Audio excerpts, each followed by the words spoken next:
Well, good damn afternoon, American. Jericho Green here with you once again. Hit the description box. Hit that link to my new YouTube channel called Green's House. It's all interviews with amazing people with interesting stories to tell. So I don't know if you guys have heard about this story. Of course, I will put a link in the description box to the story so you can see it in greater detail.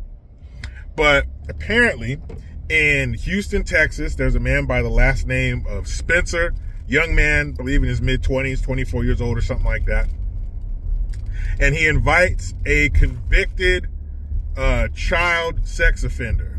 There's no speculation. Well, we don't know yet. There's a lot of, what do they call that kind of evidence? It's not hard evidence, but it's circumstantial. There we go. A lot of circumstantial evidence, you know, oh, well, it all sounds like he did it, and it points to he did it, and I know he did it, but this guy's been convicted. He did time in prison for possessing child porn, very graphic child porn, and he failed to register as a sex offender. So this guy, this 24-year-old, decides to lure this man to a park for sex, and he posed as a minor. So he tells this pervert, this convicted pervert, that I'm a kid, whatever the age is. Let's meet at the park to engage in sexual activity. And like a pervert, he says okay and decides to meet him there. So the guy, Mr. Spencer, is driving to said location. He happens to come upon the guy before he reached the park, on his way to the park. And so he allegedly, I guess there's video footage or witnesses, but he allegedly, there's camera footage, but he allegedly pulled out a gun, and as he drove by the convicted pervert, he shot him. Now, normally, probably like many of you, when I hear drive-by, I think of gang activity, I think of a coward. But in this instance, I don't have a problem with it. I know we have due process and things of that nature, but does the guy need to be arrested? Mr. Spencer, the alleged gunman? Nah, I mean, you guys are quick to name streets and shit after rappers and communists. Why doesn't this guy get a street named after him, a day named after him, the key to the city of Houston? I see nothing wrong with what he did. People who do those types of things, what type of punishment do you think they deserve? Do they deserve to go to prison and eat their favorite snacks? Because some people might think, well, if he's a pervert going to prison, well, the prisoners will take care of him. Well, that depends on where he is. Some prisons in some states, they don't view sex offenders as people worthy of execution. In some prisons, these guys have gangs of their own. They have a certain level of power in their prison. Other prisons, it's a wrap. From what I understand from interviews I've seen and people I've seen talk about it, people I've talked to in real life, out in California, you have a better chance of that happening because things are broken up by race. And if you have people like that in your ranks, it makes your race look bad. So there's a really good chance that in a California prison, once they find out what you did, they're going to take away your oxygen addiction, guaranteed. Now, in a world far, far away, if this guy were to be used as a pincushions in the back room of a prison somewhere, I won't shed any tears. I wouldn't give a damn.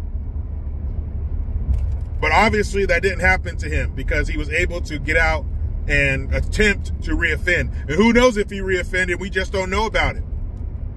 Who knows if being in prison made him a better pervert and he learned ways to get away with it even easier. We don't know. We don't know if that happened. We don't know if there are other victims in this fool's wake. And when I heard about the story, it reminded me of that story from, I believe it was like 1986, that man by the last name of Doucette. You guys know what I'm talking about. You've probably seen the footage. I think I'll put a link to that in the description box too if you want a smile on your face. But there was a man, his son, I believe they were in Florida. So don't quote me. But I believe it was Florida or somewhere on the East Coast. I'm leaning more towards Florida. Because I remember in the story, so this guy's son, I think he was about 11 years old. He had a karate teacher. The karate teacher kidnapped him and took him cross country to California, where he cut the boy's hair and dyed his hair and tried to pass as a father and son combination, all the while going across cross country. While they're taking the trip across country, he is molesting this poor little boy. So fortunately, you know, sometimes when your child is abducted, you don't get him back. But fortunately, in this case, despite the abuse, they got their son back. He was alive and well. And I'm not sure if the father was going to or from the shooting range, but there was some reason, or maybe they're just allowed, maybe they have the Constitution in Florida and he was allowed to carry a pistol. I can't remember. But the man had a pistol on him, and he heard on the radio that the FBI had extradited the man from California, and he was landing at an airport. Or maybe it was Louisiana, something like that, somewhere in the South. And he drives straight to the airport. He waits in between these two phone booths, not booths, but these two pay phones that were on the wall. Young people, I'll explain to you what a payphone is later. So he's standing in between these two payphones. The FBI come walking in with the guy. There was like one FBI agent on each arm. His hands were cuffed in front of him. You know, the scene out of a movie. And there's news cameras there. And the news cameras are filming this, and they're panning, watching the guy walk by. And as soon as he walks by, you see the man, Mr. Doucette. He has on a hat, some sunglasses, and I believe a blue and white striped shirt. And he comes out from in between the two payphones, puts a 357 to this dude's ear, and that's all she wrote. On camera. The news cameras captured every single second of it. And he didn't end up serving any time. Now, had he gone home and grabbed his gun and come back, then you have premeditation, blah, blah, blah. But since he had his pistol on him, he heard the news, went straight to the airport. I guess that's why he escaped any prison time, but he was given no prison time whatsoever. And whatever time he spent in jail, you know, during the whole proceedings was all the jail time that he served. And that's great. That's one situation where justice got it right. But I hope justice gets it right in this case too. I mean, was the guy presenting a threat to Mr. Spencer? No, but he wasn't posing a threat to Mr. Doucette back in 1986 either. Granted, he had done some horrible shit to his son. And any parent who would have to live through that nightmare, and their child would have to live through that nightmare, I think 9 out of 10 parents, because you know there's some woke jackasses out there who are willing to give their kid hormone blockers, but the overwhelming majority of parents would want that guy's life to end the same way, if not worse. So again, I hope justice gets it right, because this man deserves 0 jail time. And here's the most messed up thing about the whole story. His bail, the alleged shooter, his bail is set at $250,000.